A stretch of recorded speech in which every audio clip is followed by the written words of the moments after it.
So Simon and Hannah, I'm sure I speak for everyone when I say thank you very much for inviting us here today to share your special day with you. I'm sure that everyone would agree that the location you've chosen is absolutely beautiful. It must have cost a fortune. My last point is actually a great example of how Si has changed in recent years. I guess since meeting Hannah, as in the past, it's only fair to say that it was a very rare occasion indeed if Si's wallet got to see the light of day. For example, I'm sure Mum and the rest of your siblings remember the time when you made a deal with Mum that even Richard Branson would be proud. And that was that you would only agree to come over to Mum's house to eat the Sunday lunch she had cooked for you if she gave you the petrol money to drive over there.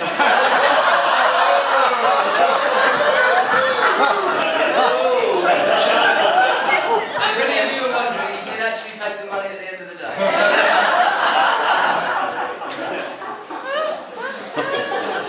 I was incredibly flattered when Si asked me to be his best man. I couldn't believe he'd asked me. And it's actually another example of one of Si's qualities, which is that he's a very forgiving person. And he must be. Because after the many beatings I used to give him, the very long list of nicknames I had for him, it really is a relief that he even talks to me at all. As kids, Si and I had a fair share of ups and downs, and I gave Si a bit of a hard time sometimes.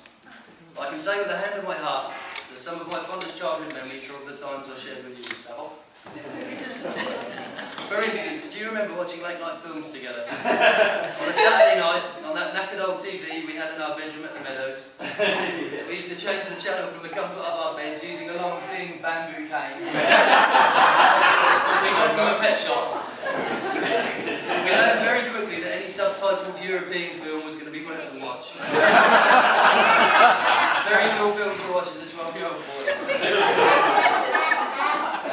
Or when, after what seemed like a lifetime of waiting, all the stars aligned, and within days of each other we finally bought our first big motorbikes. It remains one of the happiest days of my life when I passed my test, collected my brand new bike from the shop, and you and I went riding for the first time. Great memories. For as long as I can remember, Si has always been destined to fall in love, settle down, and fulfil his lifelong dream of becoming a father and house husband. And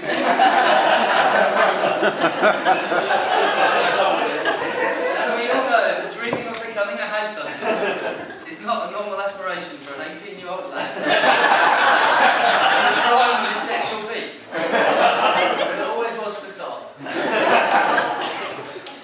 And after a number of trial relationships, some of them with decent girls, and some of them with not so decent girls, it appears the practice has been well worth it. Simon seems to have been fortunate enough to find himself a soulmate in the rather lovely Hannah.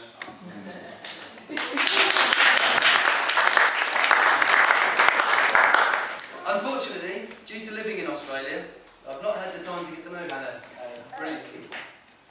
Though from the little I do know, if she keeps guzzling the booze like she has been all weekend, we'll be unlikely to see her in the morning.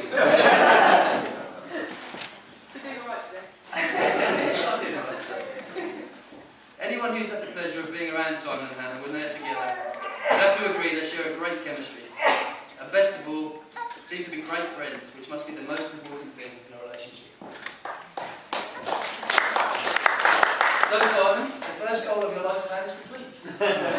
You've managed to persuade a beautiful, funny, intelligent woman to be your wife. Congratulations, brother. Now I just have to take him to the world.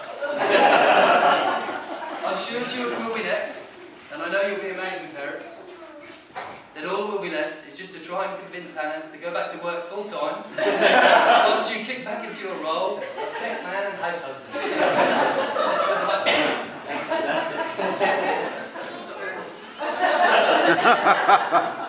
So I know I've tried to have a bit of a laugh at Simon's expense, but I'm sure I'm speaking for all my siblings when I say I couldn't wish for a better brother. Simon has some great qualities. He's a sensitive, fun, laid-back kind of guy who's very easy to be around.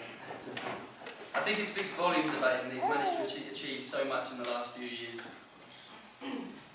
I know he seems to have an irrational fear of soap and water. He's a bit tight with his cash and he can bore you to tears with stories that go nowhere.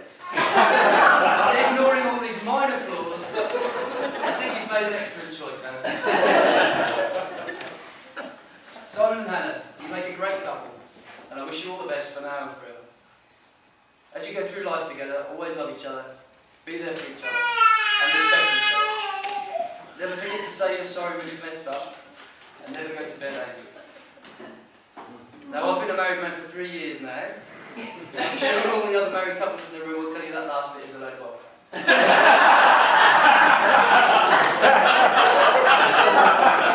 However, one of those rules will always apply. That is to always say you're sorry. But that will mainly apply to you, son. So I won't hold up this part of the day any longer, as I know Peter is dying to buy you all a drink at the bar.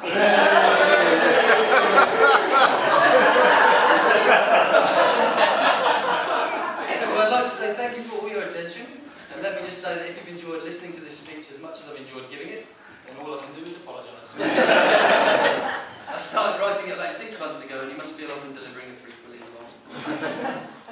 So then, ladies and gentlemen, it gives me great pleasure, not to mention relief, to invite you all to stand.